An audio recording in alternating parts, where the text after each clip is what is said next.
Pukul 6 waktu Indonesia Tengah, Radio Republik Indonesia ND menghadirkan Warta Berita.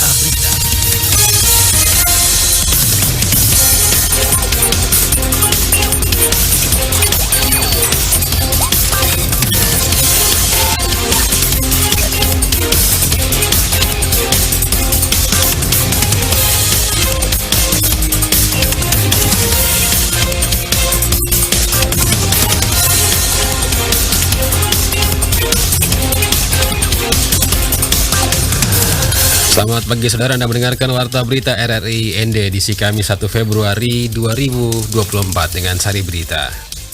Atasi kemiskinan di NTT, Dinas Energi dan Sumber Daya Mineral Provinsi NTT berikan bantuan subsidi meteran listrik gratis bagi masyarakat. Pemkab NTT salurkan bantuan bagi pengungsi korban erupsi Gunung Lewotobi di Flores Timur. Inilah berita selengkapnya bersama saya Rizwan Sumbi.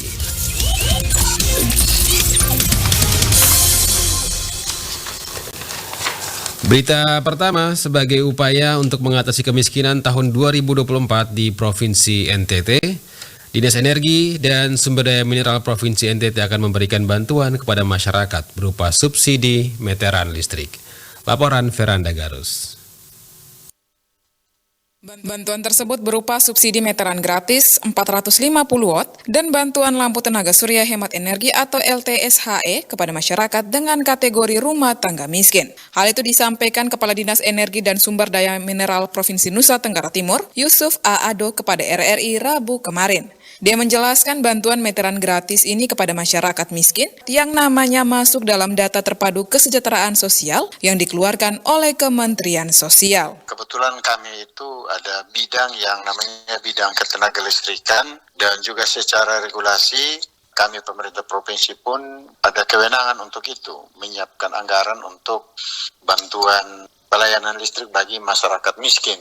Karena yang akan kami bantu itu adalah bantuan meteran listrik gratis untuk kapasitas 450 watt. Kalau 450 watt ini masih disubsidi oleh pemerintah. Lanjut Yusuf, Dinas ESDM juga memberikan bantuan kepada masyarakat yang belum memiliki jaringan listrik milik PLN berupa lampu tenaga surya hemat energi dengan 3 mata lampu, juga disertakan dengan terminal untuk cas HP dengan berbagai kabel USB. Bantuan itu hanya digunakan untuk penerangan rumah guna membantu masyarakat dikarenakan energi lampu tersebut berasal dari energi matahari. Jadi ada kabel universal yang begitu sesuai dengan HP-HP yang ada itu kami sediakan di dalam paket bantuan itu sehingga masyarakat yang punya HP bisa juga mereka cas HP-nya melalui lampu tenaga surya tersebut.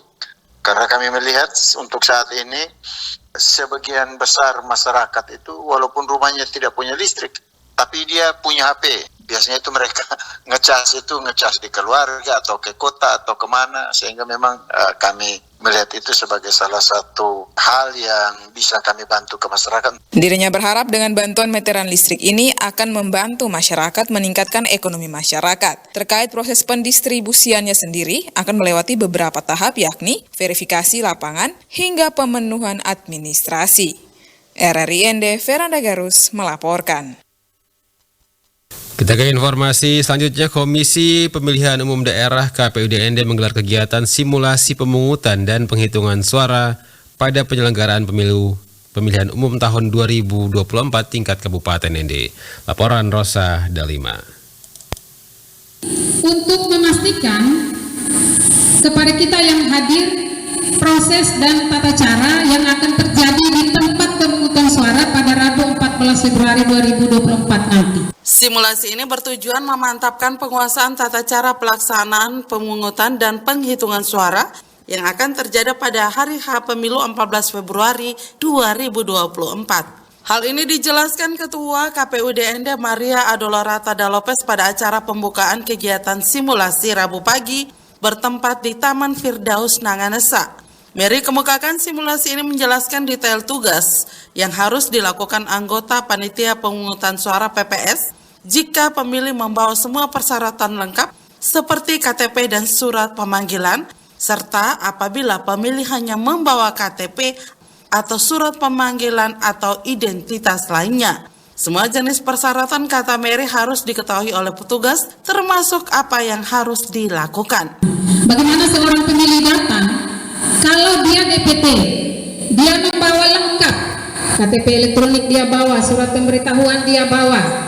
Apa yang dilakukan setelah masuk ke para petugas KPPS?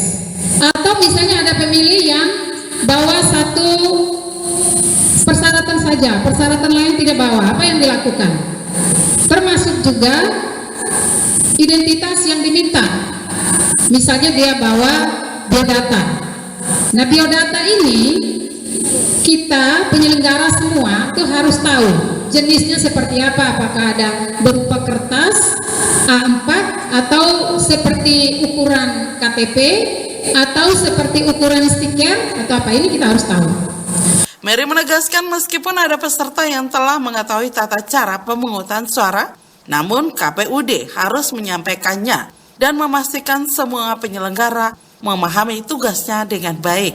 Oleh karena itu, dirinya meminta peserta yang hadir agar mengikuti dengan baik di setiap tahapannya hingga simulasi sirekap yang akan menyampaikan hasil penghitungan suara. Adapun jumlah PPK untuk 21 kecamatan mencapai 105 orang, masing-masing 5 orang per kecamatan. Sementara PPS sebanyak 834 orang untuk 278 desa dengan jumlah per desa masing-masing sebanyak 3 orang. RRI ND Rosada 5 melaporkan.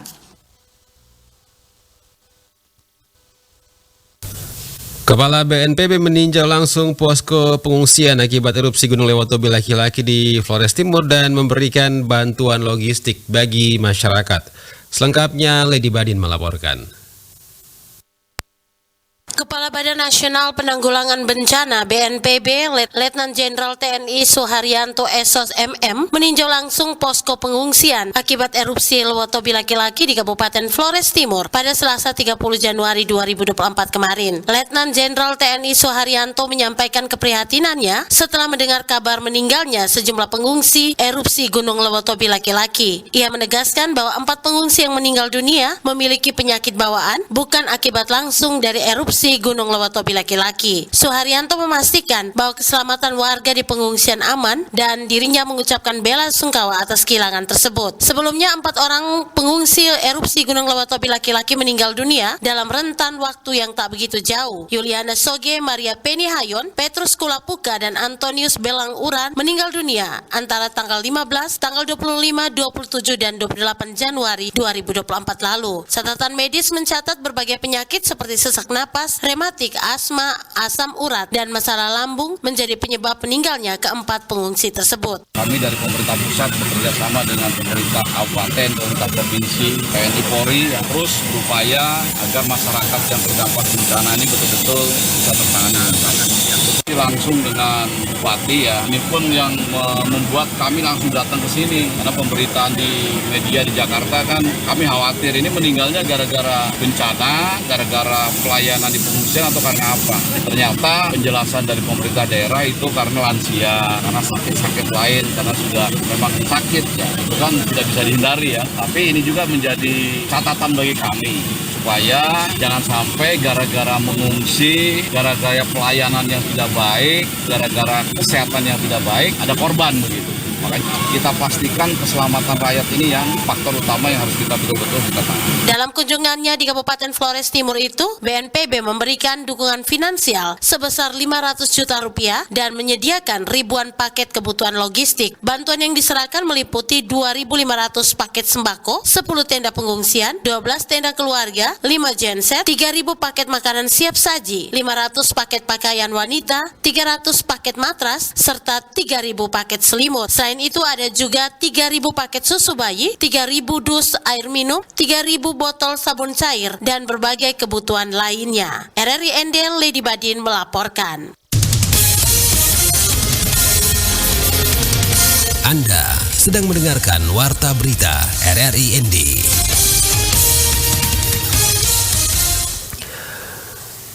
Pemerintah Kabupaten ND menyalurkan sejumlah bantuan bagi korban erupsi Gunung Lewotobi di Kabupaten Flores Timur. Laporan Rovinus Bula. Pemerintah Kabupaten Ende menyalurkan sejumlah bantuan bagi korban erupsi Gunung Lewotobi di Kabupaten Flores Timur. Kabak Kestra Kabupaten Ende Ahmad Abdul Rahman dalam laporan mengatakan penyaluran bantuan dari pemerintah Kabupaten Ende kepada pengungsi korban bencana erupsi Gunung Lewotobi Kabupaten Flores Timur yakni berupa sayur-sayuran, ikan kering, mie instan yang bersumber dari dana spontanitas ASN di lingkup pemerintah Kabupaten Ende. Paket tersebut diantar langsung oleh Dinas Sosial Kabupaten Ende, Bagian Kesra Kabupaten Ende dan Badan Penanggulangan Bencana Daerah Kabupaten Ende Rabu 31 Januari 2024. Di instansi pemerintah dimaksudkan untuk pengungsi korban bencana erupsi Gunung Api Lewotobi di Flores Timur. Hasil pengumpulan dana dari instansi pemerintah sebesar Rp14.230.000. Dua kabupaten ini akan diberangkatkan hari ini Rabu 31 Januari 2024 dan diantar oleh Dinas Sosial Kabupaten Ende dari bagian Kesra Sekretariat Daerah Kabupaten Ende dan dari Badan Penanggulangan Bencana Daerah Kabupaten Ende. Wakil Bupati Ende Erikos Emanuel Rede mengatakan setelah mendapatkan kabar terjadinya erupsi Gunung Lewotobi Flores Timur bersama Bupati Ende secara spontan bahwa pemerintah Kabupaten Ende harus ada sesuatu yang dilakukan berupa bantuan untuk sesama saudara di Flores Timur. Sehingga pada akhirnya melalui bagian Kesra, Dinas Sosial dan BPBD menginisiatif untuk mengumpulkan uang bagi sesama saudara yang tertimpa musibah. Dijelaskan bantuan yang diberikan sebagai bentuk kepedulian pemerintah dan masyarakat Kabupaten Ende untuk sesama saudara yang ada di Flores Timur yang saat ini masih berada di kem-kem pengungsi sebagai akibat dampak erupsi Gunung Merapi Lewotobi. Saya bersama dengan Pak Bupati sebetulnya begitu mendapatkan kabar dan memang tidak mengetahui secara pasti ketika terjadi erupsi Gunung Api Lewotobi yang ada di Flores Timur. Waktu itu secara spontan kita sudah berdiskusi dalam secara spontan bahwa mesti ada sesuatu yang harus kita lakukan untuk saudara-saudara kita yang ada di Flores Timur.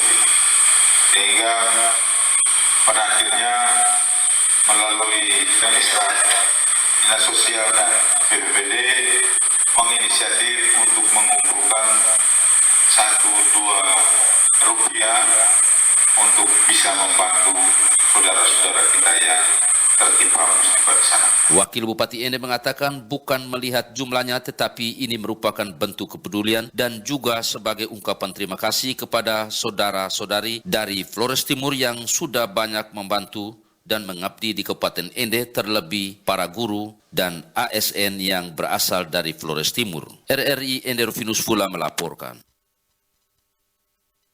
Dampak El Nino yang berkepanjangan sangat mempengaruhi pergeseran pola musim tanam di Kabupaten Sika. Laporan Su Imam.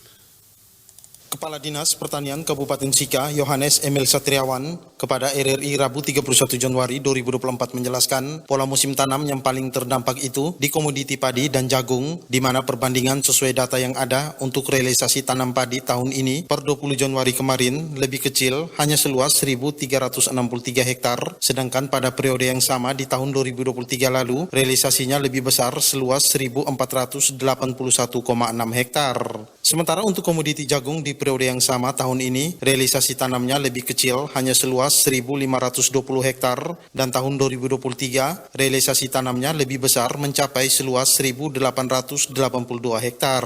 Dari data ini, perbandingan ini sangat-sangat berdampak El Nino untuk pergeseran musim tanam. Lalu juga karena El Nino, ini kita sudah tahu, karena kering, maka pada lahan tanaman jagung itu dengan intensitas sedang itu terjadi kerusakan. Itu seluas 22,5 hektar, 3 kecamatan di Kabupaten Sika ini, Kecamatan Paga, Alok Timur, dan Kecamatan Kewa Pante. Lahan sawah juga ada, semisal di Kecamatan Mage Panda, luas tanamnya itu malah berkurang. Ini yang dampaknya yang sangat luar biasa ini. Dikatakan dampak El Nino selain mengalami pergeseran musim tanam, juga mempengaruhi menurunnya produksi dan produktivitas pertanian di wilayah Kabupaten Sika. tentunya dampak yang paling dirasakan itu adalah menurunnya produksi dan produktivitas. Hal ini karena memang ya bagaimana petani mau tanam kalau ketersediaan airnya sangat terbatas. Maka secara teknis kami dari Dinas Pertanian lewat teman-teman penyuluh dan POPT, pengamat organisme pengganggu tumbuhan itu, menganjurkan dan selalu memberikan sosialisasi kepada para petani agar menggunakan tanaman yang umurnya pendek atau tanaman yang tahan kekeringan. Ia melanjutkan, menghadapi dampak dari El Nino ini untuk di Kabupaten Sika, tentu yang pertama, pihaknya harus bergerak cepat,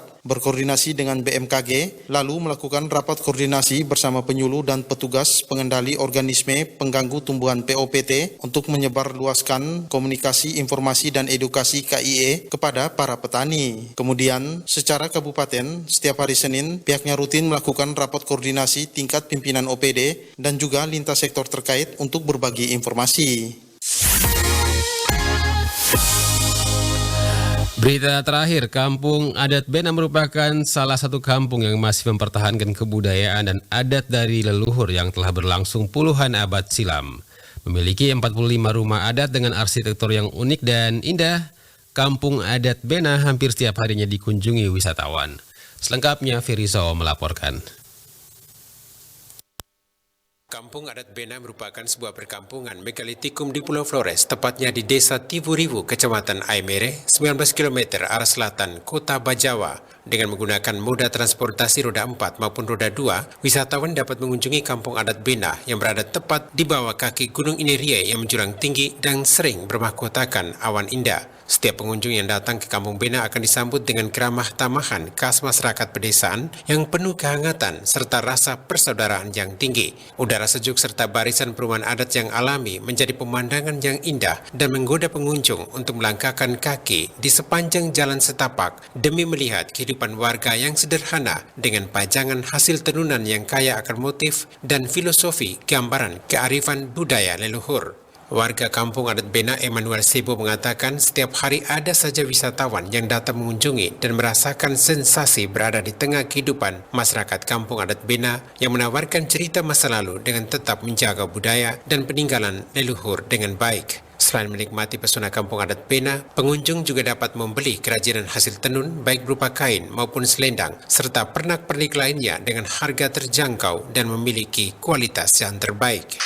Dari dinas-dinas terkait itu harus betul-betul memberi masukan kepada masyarakat bahwa di namanya kampung wisata harus pegang teguh itu 7 pesona.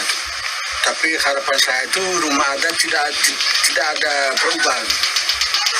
Kita tetap menjaga keasliannya, menjaga ukiran-ukiran tetap seperti biasa, seperti dulu, dan tidak boleh memindah tempat dari kampung ini. Kampung Bena memiliki 45 rumah adat dengan arsitektur yang unik dan indah. Di tengah perkampungan, batu megalitikum masih berdiri kokoh. Kampung ini berada di bawah kaki Gunung Inerie, sisi selatan Kabupaten Ngada. Selain arsitektur rumah adat yang beratap alang-alang, daya tarik lain adalah Gunung Inerie. Kampung Bena diperkirakan telah ada sejak 1200 tahun yang lalu. Kampung ini hanya memiliki satu pintu gerbang untuk masuk dan keluar. Di tengah-tengah kampung terdapat bangunan yang disebut paga dan ngadu. Ngadu merupakan representasi nenek moyang laki-laki, sedangkan paga merupakan representasi nenek moyang perempuan. RRI ND, Feriso melaporkan. Sekian warta berita produksi RRI ND pagi ini, saya Rizwan Sembi mewakili kerabat kerja yang bertugas. Selamat pagi.